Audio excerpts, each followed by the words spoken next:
amélioration, une optimisation de la 4G, si l'on veut, qui permet au réseau cellulaire de connecter des objets dans des cas de figure très spéciaux, c'est-à-dire nécessitant une faible consommation d'énergie des appareils, mais aussi nécessitant de connecter un grand nombre d'appareils et permettant aussi de connecter des appareils quand ils sont dans des localisations ou dans des endroits difficilement accessibles traditionnellement au réseau radio, puisqu'ils sont par exemple en premier sous-sol ou en deuxième sous-sol. On s'appuie sur ce qu'on appelle les points hauts ou les stations de base d'SFR. On parle d'un parc quand même d'environ 18 000 sites disséminés sur tout le territoire. Ces sites-là sont connectés au cœur de réseau à travers tout un réseau qu'on peut appeler réseau capillaire, qui est constitué soit de fibres optiques, soit de faisceaux hertziens. Les mobiles communiquent avec les stations de base, qui elles-mêmes communiquent avec le cœur de réseau. Donc tous ces flux sont collectés, agrégés et remontent au final sur les serveurs applicatifs qui sont mis en place pour le client final. On s'appuie sur des terminaux qui vont être équipés de nouveaux modules radio très bas coût. Ces terminaux vont être, comme le smartphone que vous avez dans la poche, vont être équipés d'une carte SIM avec plusieurs avantages. Cette carte SIM va permettre justement d'hériter nativement de toutes les fonctionnalités de sécurité qui sont déjà en place sur la 4G et puis des mécanismes très robustes avec des fonctionnalités très éprouvées de contrôle d'intégrité. Alors pourquoi l'intégrité? C'est pour s'assurer que les données transmises par les objets n'ont pas été altérées ou modifiées d'une quelconque façon. Et puis aussi d'assurer la confidentialité des données de nos clients à travers des mécanismes de chiffrement.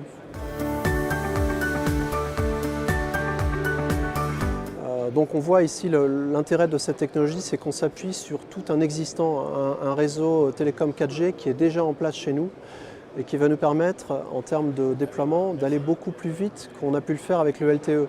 Pour mémoire, le déploiement LTE a commencé en 2012 et il continue encore aujourd'hui.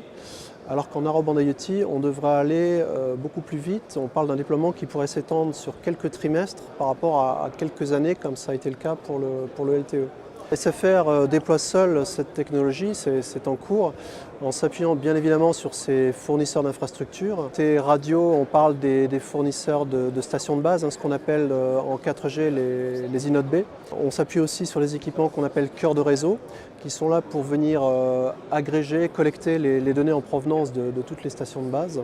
En 2017, on a comptabilisé au total 10 millions d'objets connectés en NB-IoT à travers le monde. Et que NB-IoT était déjà opéré ou déployé par 29 opérateurs dans 20 pays, je crois. Et en 2018, on pense qu'on assistera à un véritable développement exponentiel d'NB-IoT, puisqu'on devrait voir un nombre de connexions total de 150 millions avec 100 opérateurs. Là, je pense qu'il est important de répéter que NB-IoT est un standard. C'est donc un standard qui est appelé à être adopté mondialement par un grand nombre d'acteurs, par les acteurs clés de l'écosystème, qui sont donc les chipsets, les équipementiers et les opérateurs. Et donc finalement pour une entreprise, pour un fabricant de devices par exemple, ou pour un fabricant de solutions software applicatives, adopter NB-IoT, c'est l'assurance d'avoir une solution mondiale. Et donc une solution dont les coûts sont appelés à baisser. Et le standard 3GPP finalement ouvre un marché adressable, je pense particulièrement à tous les fabricants d'objets connectés, ouvre un marché adressable mondial. C'est aussi la garantie d'une très bonne pérennité et d'une très bonne évolutivité de la norme, puisqu'encore une fois, avec le poids de tout l'écosystème 3GPP, c'est la garantie que la technologie est là pour durer, avec des économies d'échelle sur le matériel.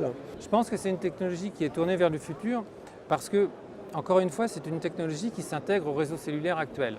Si un fabricant d'objets connectés ou un vertical choisit NB-IoT pour certains objets en ce moment, il confiera ces objets à un opérateur de réseau. Cela ne l'empêche pas plus tard de connecter d'autres objets qui ont des besoins différents avec une autre technologie radio. L'autre intérêt aussi de cette technologie, c'est la mobilité, ce qu'on appelle plus exactement l'itinérance, ou en anglais on appelle ça le roaming. C'est cette carte SIM qui va permettre à un objet de pouvoir à terme voyager si besoin, suivant les cas d'usage bien sûr, pour bénéficier de la couverture radio d'autres pays, aussi bien en Europe qu'en Asie ou aux États-Unis.